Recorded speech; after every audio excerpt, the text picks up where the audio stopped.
I will assemble the claws.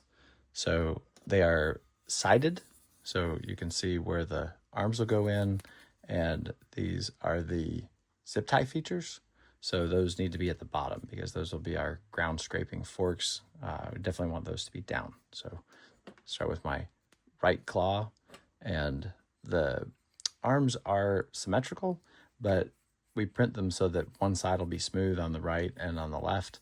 I like them the smooth side to be down, where that'll slide on the smooth shoulder, because that's what's more heavily loaded, and so I want the smooth surface there.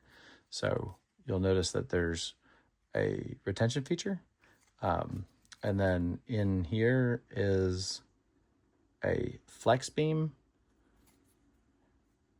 with a barb on it. So this was many iterations to get these to lock in tight and not come out, but the advantage is they really do lock in quite tight. So if you look in this side, you can see the bottom of the pocket, and we're gonna put this put the arm in. When it gets all the way to the bottom of the pocket, that barb will engage the retention feature. So when that slides in, you can see that it's bottomed all the way out, and it is really quite on there. If you're testing it, don't make sure that you don't bend the arm, because you can break it, but you'll notice that you pretty much can't pull it straight off. So ideally, neither can an opponent. So there's our right arm and claw. The left will be the same, with the zip tie will be down and the smooth side will be down. And again, you can see the beam. Also checking to make sure that there's no support material in there, but we've done a pretty good job making sure that it doesn't get in there, or that we get it all out. And again, it snaps all the way in. You can see that it's bottomed out, and it really won't come back out. So there's our arms assembled, arms and claws. What I like to do next is put the arms on the shoulder, and then we'll finish with putting the link on. So now that we've put the one M3x12 on the link, we don't have to worry about grabbing the wrong one. So we'll grab the first of the M3x14s, and we'll go through the arm and then into the shoulder. You can use the key, but I'm going to go ahead and use one of our fancy new drivers, clearly labeled. I'm not sure yet about which color will end up staying where, but it is nice to have real tools for this. Again, they'll be available on turnabout.com, and you don't need them, but they're nice to have. So what I'm going for is getting this to the point where there's no slop and no tension. So what I want is that there's no light visible, no available angle change. And if you go too far, so if I over tighten it, you can see that it stays up. I can loosen it enough that it swings freely. So that's what I'm going for, is easy gravity flop and really no visible angle changeability there. So grab the next one, next M3x14, next washer,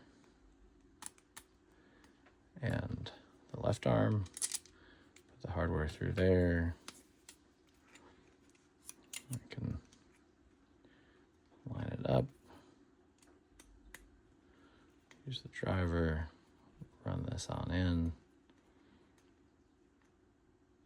and if I get it right, there should be, sometimes it's easier to just go ahead and run it till it sticks a little, and then back it off just enough that it flops. So that's what we're going for, is you want to make sure that it happily swings in all these joints. There's no friction. Well, as little friction as possible. There's no tension on any of those bolts.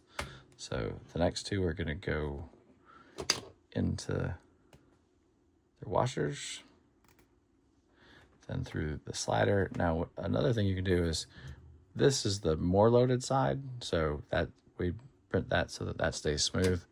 But if you have one of the files, it doesn't hurt to knock this down just a little bit, get that really, really flat. This is another one of those put in the work and yours will perform better situations. So that will help that slide real easily. So when we put the first ones in, the arm held the bolt square, so, when it went into the shoulder. With this one, if you try hard enough, you can put it in at an angle. It will straighten itself out, but as you're doing this, it's worth checking bolts for straightness or for squareness from both sides.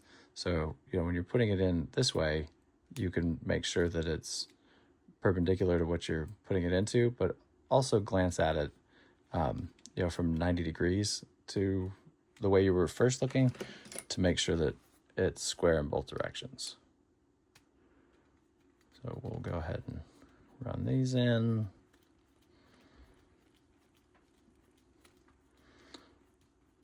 And same thing, we want to get it where there's no slop at all.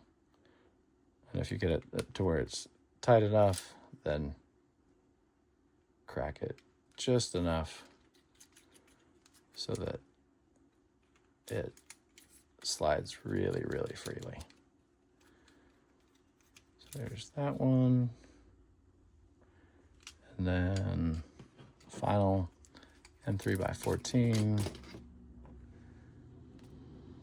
final washer.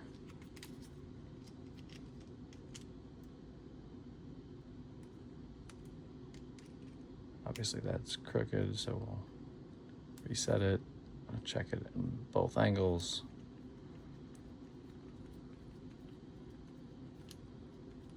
Run that on in.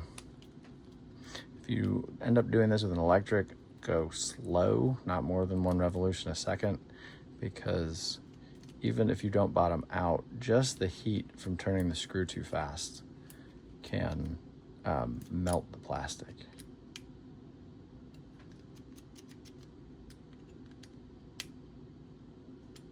So there we have it.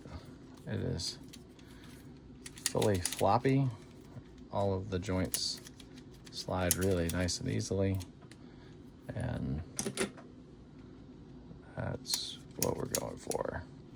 And that there's basically no available lash. I can't get this to change angles really at all.